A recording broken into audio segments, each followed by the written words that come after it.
છે કે ગુજરાતી વાત કરીએ તો જૂનાગઢમાં ભડકાઉ ભાષણનો મામલો સામે આવ્યો છે। મૌલાના મુફ્તી સલમાનના એક દિવસના રિમાન્ડ મંજૂર થયા છે।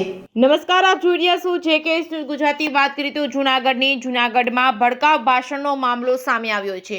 ભડકાઉ ભાષણને લઈને મૌલાના મુફ્તી સલમાનના એક દિવસના રિમાન્ડ મંજૂર થયા છે। બુધવાર સાંજ સુધીમાં રિમાન્ડ મંજૂર। પોલીસે 10 દિવસના રિમાન્ડની કરી છે માંગ। મૌલાના સહિત 2 આયોજકોના પણ રિમાન્ડ મંજૂર થયા છે। Reporting by Raju Pandya, Keshod.